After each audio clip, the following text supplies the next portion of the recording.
আসসালামু আলাইকুম, স্বাগতম জানাচ্ছি বিবিসি নিউজ আন্তর্জাতিক সংবাদে। শুরুতেই সংবাদ শিরোনাম, এরপর বিস্তারিত। গাজায় ইসরায়েলি হামলায় ৯ ফিলিস্তিনি নিহত।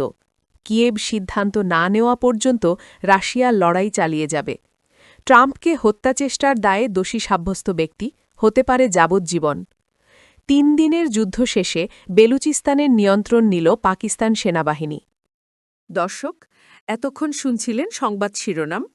এখন বিস্তারিত। আপনি যদি ইসরায়েলের ধ্বংস চান এবং মুসলিমদের পাশে থাকেন, তাহলে ভিডিওতে লাইক করে চ্যানেলটি অবশ্যই সাবস্ক্রাইব করে দিবেন এবং আপনার মূল্যবান মতামত অবশ্যই কমেন্টে লিখে জানিয়ে দিবেন। এখন বিস্তারিত। গাজায় ইসরায়েলি হামলায় ৯ ফিলিস্তিনি নিহত।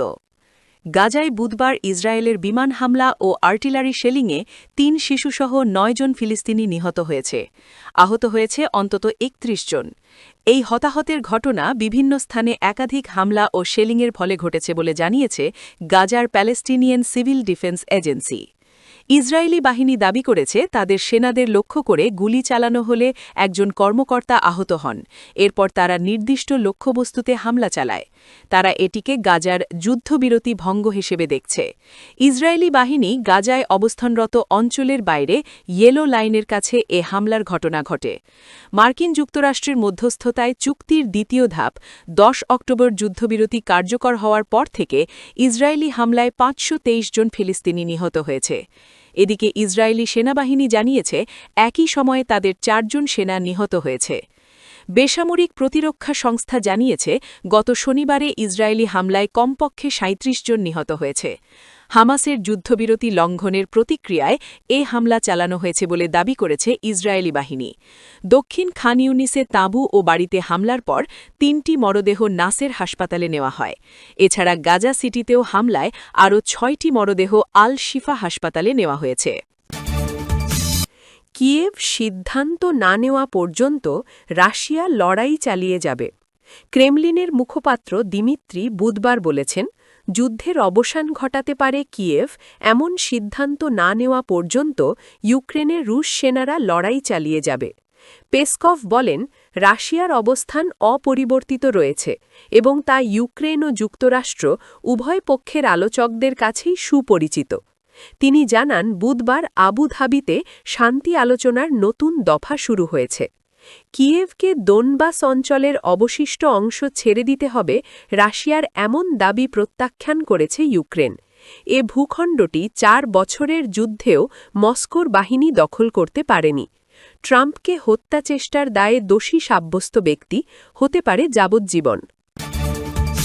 ট্রাম্পকে হত্যাচেষ্টার দায়ে দোষী সাব্যস্ত ব্যক্তি, হতে পারে যাবজ্জীবন। ফ্লোরিডায় ডোনাল্ড ট্রাম্পের গল্ফ কোর্সে ২০২৪ সালের মার্কিন প্রেসিডেন্ট নির্বাচনের কয়েক মাস আগে তাকে হত্যাচেষ্টার ঘটনায় এক ব্যক্তি বুধবার সর্বোচ্চ যাবজ্জীবন কারাদণ্ডের মুখোমুখি হতে পারেন। ৫৯ বছর বয়সী রিয়ান রুথ গত সেপ্টেম্বরে তৎকালীন প্রেসিডেন্ট প্রার্থী ডোনাল্ড ট্রাম্পকে হত্যাচেষ্টার দায়ে দোষী সাব্যস্ত হন। ২০২৪ সালের নির্বাচনের আগে ট্রাম্পের প্রাণনাশের এটি ছিল দ্বিতীয় চেষ্টা, যে নির্বাচনের মাধ্যমে তিনি আবার হোয়াইট হাউসে ফিরে আসেন।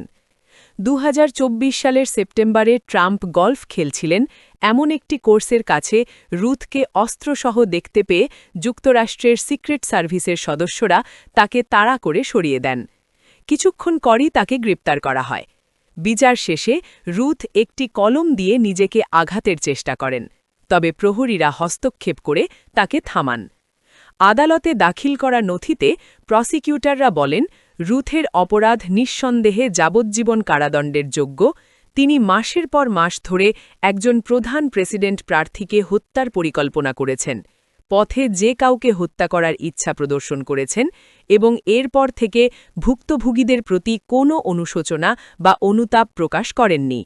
তারা আরও বলেন, রুথ যে অপরাধে দোষী সাব্যস্ত হয়েছেন তা সুপরিকল্পিত ষড়যন্ত্র, ব্যাপক পূর্ব পরিকল্পনা এবং মানব জীবনের প্রতি কাপুরুষোচিত অবজ্ঞার প্রতিফলন। ৩ দিনের যুদ্ধ শেষে বেলুচিস্তানের নিয়ন্ত্রণ নিল পাকিস্তান সেনাবাহিনী। পাকিস্তানের বেলুচিস্তান প্রদেশে বিচ্ছিন্নতাবাদী বিদ্রোহী গোষ্ঠী বালুচ লিবারেশন আর্মি BLA এর সাথে নিরাপত্তা বাহিনীর ৩ দিনের ভয়াবহ লড়াই শেষ হয়েছে। বুধবার ৪ ফেব্রুয়ারি পুলিশ জানিয়েছে ড্রোন ও হেলিকপ্টার ব্যবহার করে বিদ্রোহীদের হটিয়ে শহরগুলোর নিয়ন্ত্রণ নিয়েছে সেনাবাহিনী। গত কয়েকদিনের এই সহিংসতায় নিহতের সংখ্যা বেড়ে ৫৮ জনে দাঁড়িয়েছে।